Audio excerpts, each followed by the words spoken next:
unidentified flying objects o mga UFO na nagkalat sa mga airport ng China na kuhanan ng kamera. Nagkagulo mga Chinese residents sa mga namataang lumilipad na bagay sa kalangitan. Namataan ang mga unidentified flying objects na ito na lumilipad sa bahagi ng Tianjin Binhai International Airport.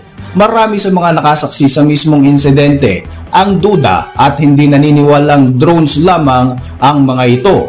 Ano nga ba ang mga bagay na namataan sa paliparan ng China?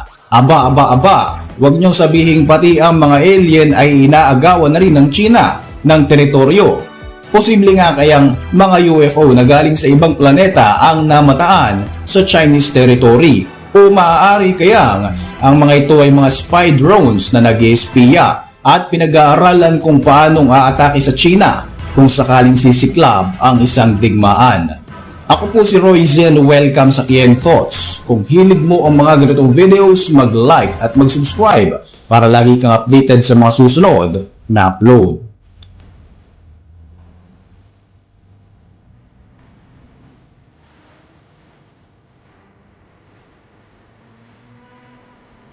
Sunod-sunod na nagsulputan ang mga unidentified flying objects o mga UFO sa ilang airport sa China at naapektuhan ito ang maraming mga flights dahil ang iba rito ay nakansela habang ang iba naman ay kinailangang mag-divert sa ibang airport para sa kanilang kaligtasan.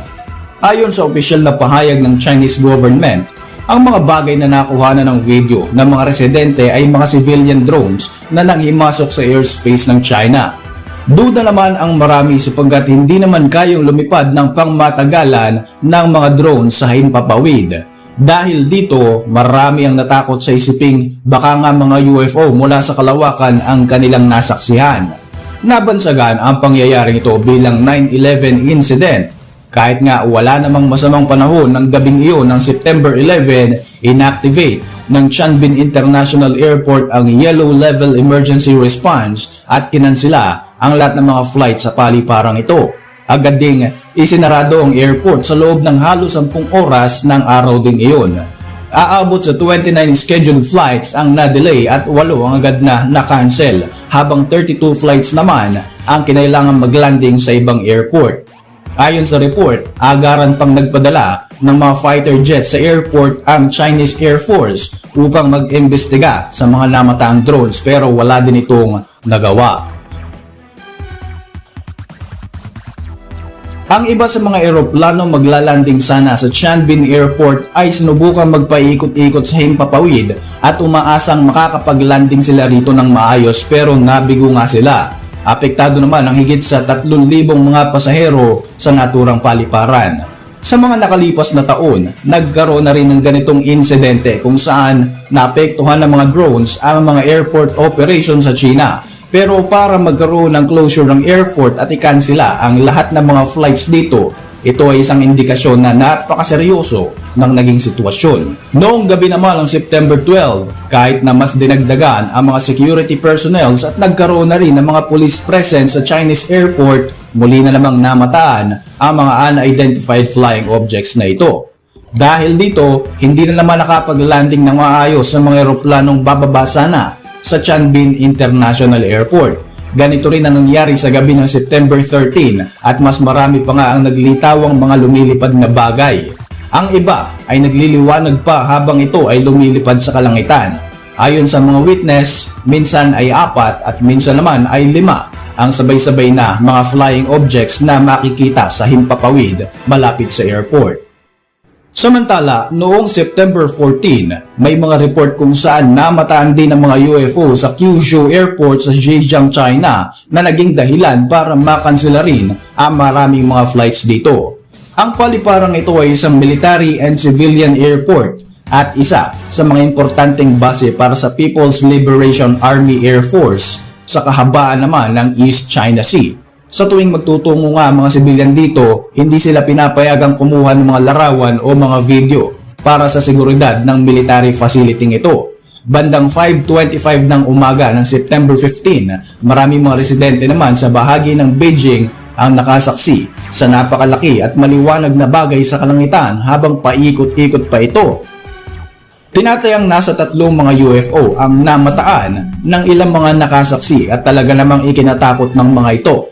Isang residente naman ng Beijing ang nakapag-video sa ilang mga UFO na lumilipad bandang 6 PM ng parehong araw. Noong una ay para lamang daw isang ilaw ang bagay na ito, pero kalaunan ay naging 3 liwanag ang nakita ng Chinese resident. Isa pang sibilyan ang nakakuha rin ng video footage ng UFO sa bahagi ng North 5th Ring Road, pareho ng nakuhanan ng iba pang mga tao sa Beijing. Ayon sa account ni Miss Jiang, nagising siya para mag-CR at dito nga ay nakita niya ang isang kakaibang liwanag. Noong una ay nakala niyang commercial lights lamang ang mga ito, pero nagtaka daw siya sa mga mysterious lights dahil wala itong pattern at nagpaikot-ikot na nga ito sa himpapawid bago tuluyang naglaho.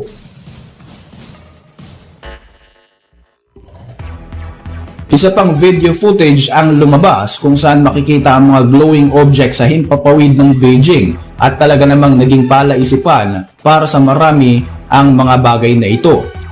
Marami ang mga tanong na nabuo. Drone nga ba talaga ang mga flying objects na ito? Bakit hindi naging epektibo ang mga countermeasures ng airport katulad ng drone jamming guns na epektibo sa airport defense? Marami ang nagtatanong kung bakit hindi raw pinabagsak ang mga drones na ito dahil nagiging sanhi na nga ng problema sa Tianjin Airport. Katulad ng mga naging insidente noong 2022 sa Shenzhen Airport kung saan pinabagsak ng mga airport staff ang isang drone na nakapasok sa airport vicinity. Malaking katanungan kung bakit hindi raw nagawa ng paraan ng mga opisyales ang problemang ito na halos ilang araw ding naging issue para sa iba't ibang mga airport. Dahil dito ay nagkaroon na nga ng duda ang mga tao hinggil sa paliwanag ng mga airport officials at ng Chinese government na drones lamang ang mga bagay na lumilipad. Unang-una, ang isang civilian drones ay may maximum flight time lamang na 30 minutes at kaya lamang lumipad sa taas na 500 meters. Ang mga lumilipad na bagay sa Tianjin Airport ay mahigit sa 10 oras na naging problema. Bukod dito, may mga electronic fencing technology ang mga airport para maiwasan sana ang mga ganitong uri ng problema. Bukod dito ay may mga pre-program na no-fly zone din ng mga drones kaya naman hindi ito makakalipad malapit sa airport. Mayroon din mga jamming devices na ginagamit ang mga airport para maiwasan ang paglipad ng drone sa mga restricted area katulad nito.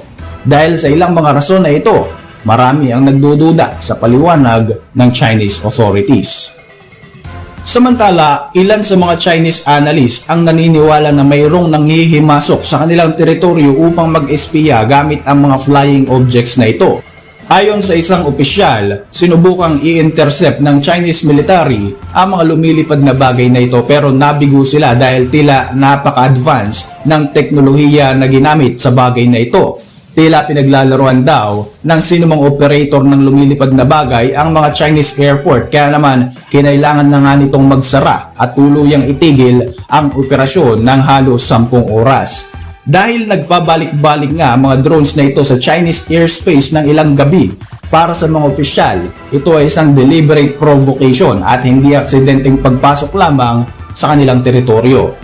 Ayon sa Chinese military, posibleng modified at wired-controlled drones ang mga lumilipad na ito katulad ng mga namataan noong kasagsagan ng digmaan ng Russia at Ukraine.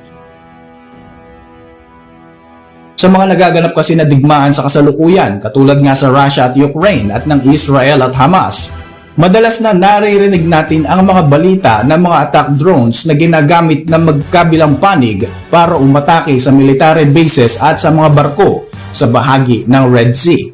Hindi raw imposible na ganito rin ang mga flying objects na namataan malapit sa Tianjin Airport. Ang mga wired-controlled na mga drones ay kinukontrol gamit ang fiber optic networks at hindi na ito umaasa sa mga remote control. Subalit meron lamang itong short flight range. Aabot lamang sa 5 kilometers ang kakayanan nito at base sa espekulasyon ng Chinese military, posibleng ito ang ginagamit ng sinumang operator na mga lumilipad na bagay. Pero kung sakaling tama raw ang Chinese military sa kanilang teorya, isang mapangahas na panghihimasok daw ito sa kanilang teritoryo at dapat ay panagutin kung sino man ang mga responsable. Sa kasalukuyan na iniimbestigahan pa ng China ang insidente na ito at wala pang inilalabas na opisyal na pahayag kung ano nga ba talaga ang mga unidentified flying objects na naging sanhi ng pagsasara ng Tianjin Airport mula September 11 hanggang September 14, 2024. Ano sa tingin nyo mga kabayan? Military drones nga kaya ang naglilitawan sa China o posible nga kayang mga bagong kaso na naman ito ng UFO sightings? Maaari kayang hoax lamang ito o isang spy vehicle na naghahanda na para umatake sa China anumang oras? Para sa inyong mga reaksyon, mag-iwan lang ng komento sa ibaba ng video na ito. At para manatiling updated sa ating mga susunod na upload, siguruhin mag-subscribe. I-like mo na rin ang ating mga videos bilang suporta. Muli, ako po si Roy Z. Maraming salamat sa patuloy na pagsubaybay sa ating channel.